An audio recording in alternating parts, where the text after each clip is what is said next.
खाटू श्याम जी का मंदिर राजस्थान में जयपुर के सीकर जिले में स्थित है। खाटू श्याम जी का यह मंदिर भारत देश में कृष्ण भगवान के मंदिरों में सबसे ज्यादा प्रसिद्ध है, जिन्हें कलयुग का सबसे मशहूर भगवान माना जाता है। हिंदू धर्म के मुताबिक खाटू श्याम जी को कलयुग में कृष्ण का अवतार माना गया है। वहीं खाटू श्याम जी का यह मंदिर महाभारत काल में बना था। इस मंदिर का इतिहास भी महाभारत की लड़ाई से भी जुड़ा है। इसी वजह से देश भर के श्रद्धालु और पर्यटक खाटू श्याम जी की कहानी और उनकी जीवन कथा को जानने के बारे में दिलचस्पी रखते हैं। यदि आप भी खाटू श्याम जी की जीवन कथा को जानने के लिए उत्साहित हैं, तो हमारे इस वीडियो को ध्यान से सुनें। दरअसल भारत के सबसे प्रसिद्ध कृष्ण मंदिरों में से एक खाटू श्याम जी का मंदिर मुख्य रूप से बर्बरिक नामक महाभारत के दानव को समर्पित है। इसलिए खाटू श्याम जी की जीवन कथा की शुरुआत महाभारत काल से शुरू होती है। आपको बता दें कि पहले खाटू श्याम जी का नाम बर्बरिक था।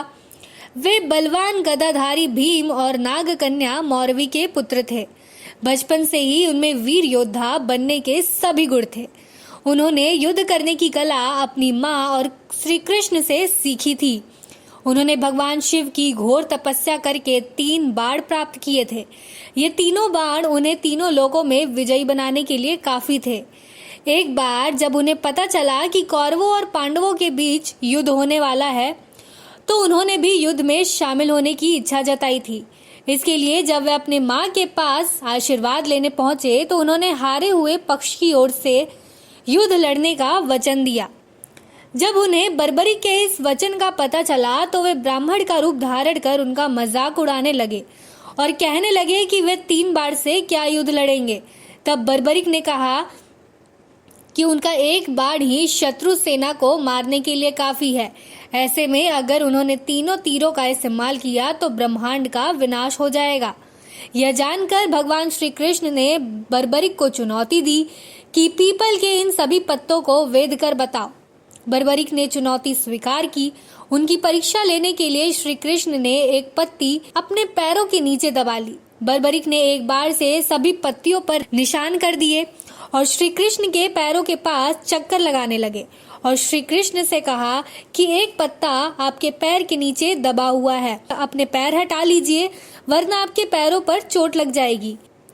इसके बाद श्री कृष्ण ने बर्बरिक से पूछा कि वे युद्ध में किसकी तरफ से शामिल होंगे। बर्बरिक ने जवाब दिया कि जो पक्ष हारेगा मैं उसकी तरफ से युद्ध लड़ूंगा। श्री कृष्ण को ज्ञात था कि युद्ध में हार तो कौरवों की होनी है। ऐसे में अगर बर्बरिक ने उनके साथ युद्ध लड़ा तो गलत परिणाम सामने आ सकता है। उन्होंने बर्बरिक को रोकने के लिए उनसे दान की मांग व्यक्त की। दान में उन्होंने बर्बरिक का सिर मांगा। बर्बरिक ने कहा कि मैं दान जरूर दूंगा। उन्होंने श्री कृष्ण के चरणों में अपना सिर काट कर रख दिया और उनसे आखिरी इच्छा व्यक्त की। उन्होंने कहा कि वे महाभारत का युद्ध अंत तक अपनी आंखों से देखना चाहते हैं। श्री कृष्ण ने उनकी इच्छा स्वीकार करते हुए बर्बरिक के सिर को युद्ध वाली जगह पर एक पहाड़ी के ऊपर रख दिया, जहां से बर्बरिक ने अपनी आंखों से अंत तक महाभारत युद्ध देखा। युद्ध के बाद पांडव लड़ने लगे कि युद्ध में जीत का श्रेय किसको जाता है। तब बर्बरिक ने कहा कि श्री कृष्ण के कारण वे युद्ध जीते हैं। श्री कृष्ण बर्बरिक के इस बलिदान से बहुत प्रसन्न हुए और उन्हें कलयुग में श्याम के नाम से पूजे जाने का अनमोल वचन दिया। तो दोस्तों, कैसा लगा आपको हमारा ये आज का वीडियो? हमें कमेंट सेक्शन में जाके जरूर बताएं और हमारे चैनल को लाइक, शेयर और सब्सक्राइब करना ना भूलें।